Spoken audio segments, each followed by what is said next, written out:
This is clearly not a direct comparison, but having the Scorpio Classic alongside the Scorpio-N has caused a bit of a dilemma for a few buyers. Some say the N is a no-brainer, while others maintain that the purity of a Scorpio is in the Classic and it can still give the bigger N a run for its money.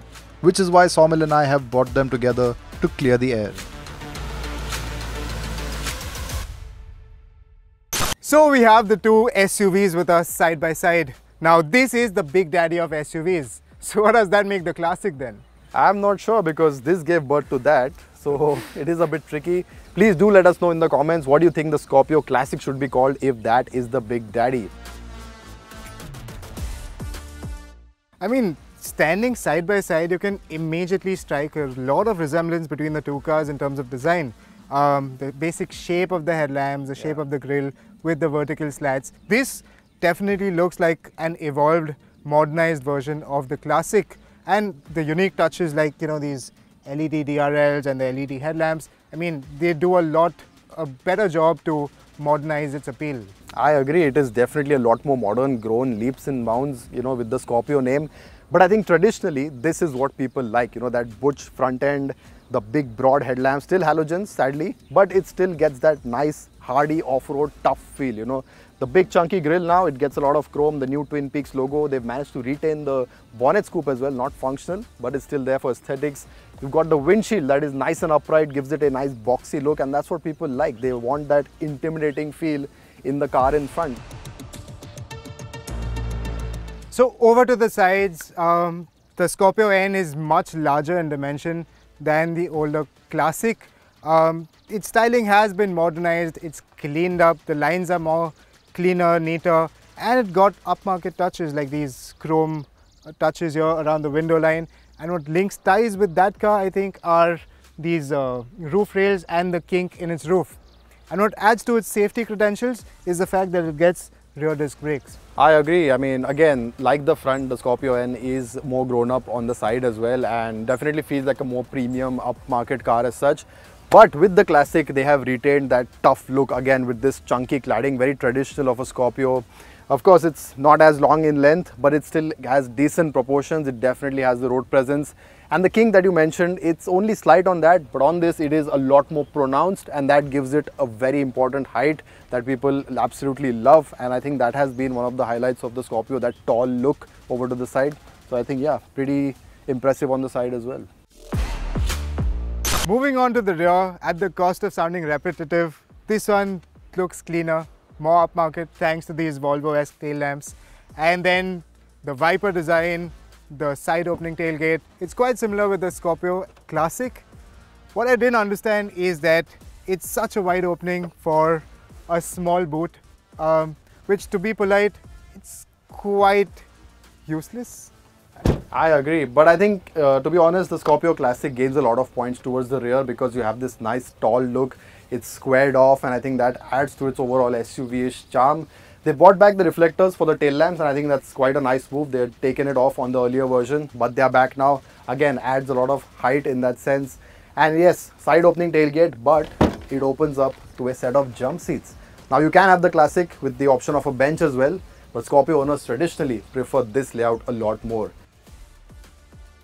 On the inside, both SUVs are as different as chalk and cheese. The Classic sticks to its root with the upright dashboard, 9-inch touchscreen with no Apple CarPlay or Android Auto, analog dials, and still no bottle holders for the front seats. The seats though are quite nice. But it is the N that is the clear winner with its modern cabin, more tech and features, and a lot more on offer. And the same can be said about the seating as well. Speaking of which, let's start with the one Jed dreads the most, the third row.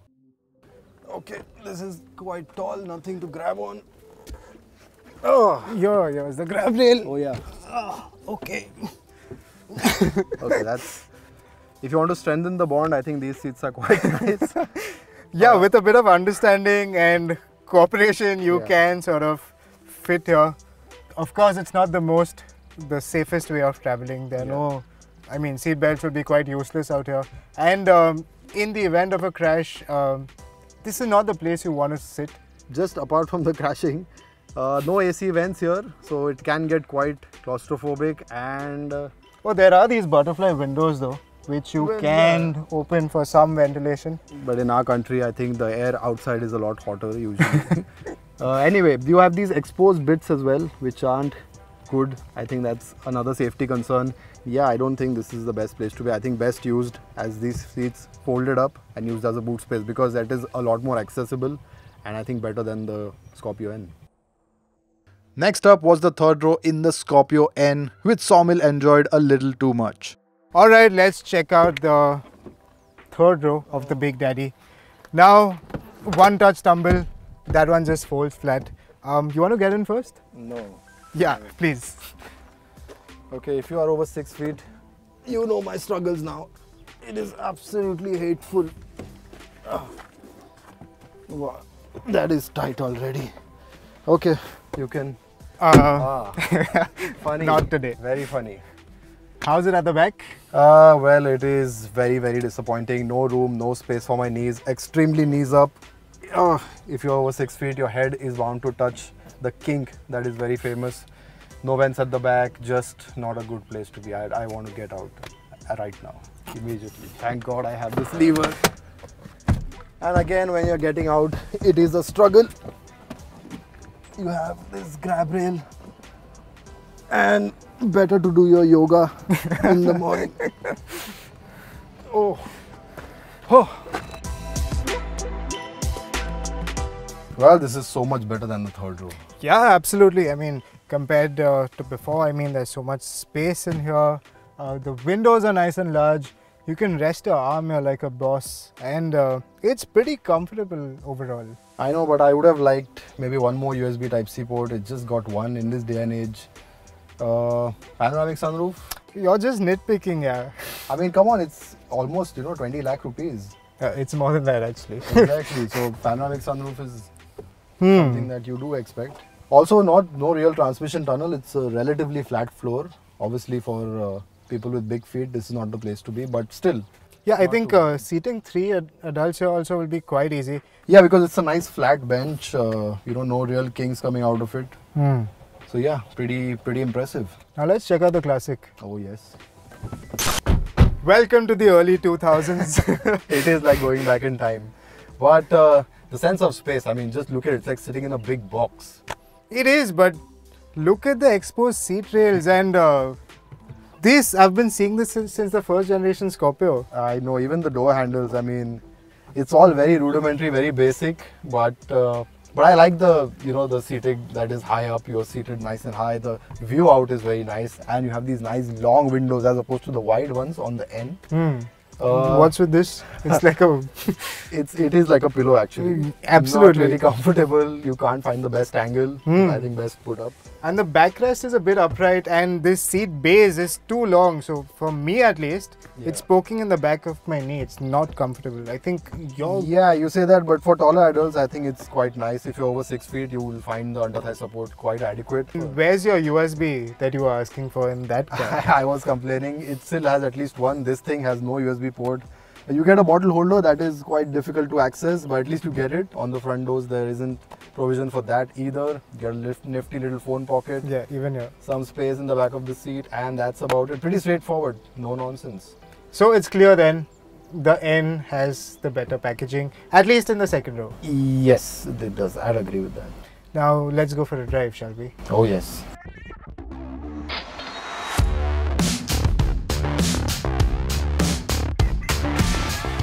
Alright, so you've been driving the Big Daddy Scorpio-N all this while, lot of premium touches everywhere. What do you think of the Classic? Right off the bat, I can feel that the engine sound is a little different. Isn't it the same 2.2 litre diesel engine? No, it is the second gen M-Hawk 2.2 with 130 horsepower, 300 Nm, and it has lost 55 kgs thanks to all aluminum now. It feels just so effortless. I'm in 5th gear right now. I'm barely at above 50 kilometers per hour, and it's just pulling away so effortlessly. I think it's a great engine, and even the gearbox, it's really smooth this time around. Yeah, because it has been moved. Now it is cable operated, which means you don't get that dangly feel. It is very smooth, very effortless, and if you notice, even the throws are not that long. With the earlier Scorpio, it was like reaching out to the passenger's leg. Right, and even the clutch, I mean, it is still a bit springy in its action, and it's not as, let's say, as light as a Hyundai Creta or a Kia Seltos. But I mean, it's pretty manageable. It's not something which will give you a leg workout. No, definitely. I think the good bit of that is that it is at least consistent. It doesn't jump away, and you can still be in control for most part. The suspension too has been reworked for the Classic, as I found out on a nice bend. Okay. Oh, so it is still quite a bit top heavy, but it's a little more planted, a little more confident this time around. Yep, they have reworked the suspension for the change in the engine weight, and some differences to the bushings as well, so it has stiffened up slightly. But yeah, I mean, it's still overall a big bulky boy, so you can't really throw it around corners and expect it to stick. You still feel the sort of top heavy feeling, but overall it has improved. It's improved for sure. But I just think because they have an S11, they have one top spec variant, maybe they could have given an option of an automatic, but I guess because they have the Big Daddy N now, so I think that's not needed. But for the Scorpio buyer who wants to maybe use it as an off-roader, or for something tough, something that is not really easy tarmac or easy surface, at least an all-wheel drive. Yeah, probably.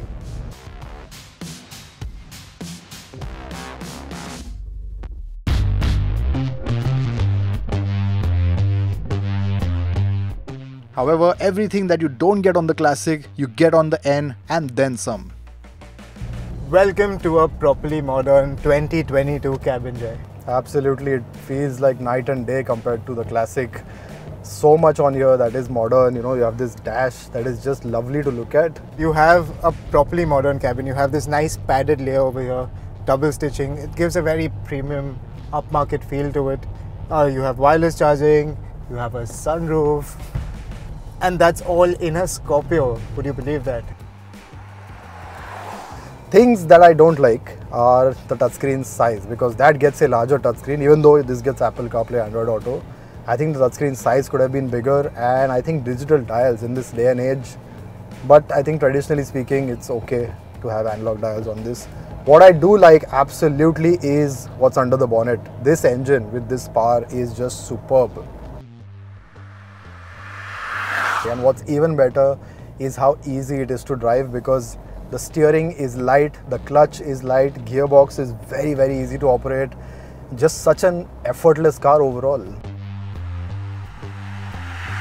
And what do you think of the handling? It's taking the corners pretty well. Pretty well, a lot less of that top heavy feel that we had with the Classic.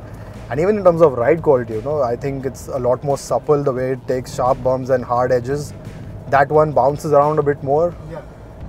But this does feel like a body-on-frame car at the end of the day. So yes. It's not like a, let's say, it's not like a Creta for sure. Oh, no. And even the body roll, I mean, it's better compared to the Classic, but yeah. It is still there. Yeah, it's all very relative to the Classic, because if you see in a corner like this, it is. It does lean over a fair bit, and something that you won't get on monocoque SUVs for sure. But then again, it also has that toughness about it that comes with the ladder frame chassis. Yeah, if you see a bad road, I mean, like the previous car, in this car, you don't slow down. You just glide over it without batting an eyelid. It is superbly confident over a bad section, and that is the highlight of any Scorpio actually. Just the amount of beating it can take, and in some cases even give, because just look at these guys moving out of the way. It still has that intimidating feel about it that we think the Classic has more for sure, because I think it's more recognizable. Yeah. This has that subtlety to it with the sort of modern front end, but it still is big. Absolutely. A short drive is all it took to clear the confusion, and finally we managed to reach a conclusion. So Jay, we've driven both the cars. Now, if you were a traditional Scorpio buyer and if you wanted an upgrade, which would you go for, Classic or the Scorpio-N? Well, to be honest, if I was a traditional Scorpio buyer, if I was a Scorpio fanatic, I'd definitely lean towards the Classic, because it has all the right things about it. It feels tough, it is very, very nice to drive now with the new engine, and it has that toughness about it, like I said. But if I want a bit more, if I want an automatic, the convenience, or if I want to do a bit more and want a four-wheel drive system, then the N makes a lot of sense. But the thing with the Scorpio-N is that for all its capabilities and its newer upmarket character, it has also significantly grown in terms of price. And now it's dangerously close to its own cousin, which is a lot more capable, posher, more upmarket, has more features, it's car-like to drive, and it is the XUV 700. Well, would you look at that? This family feud continues on.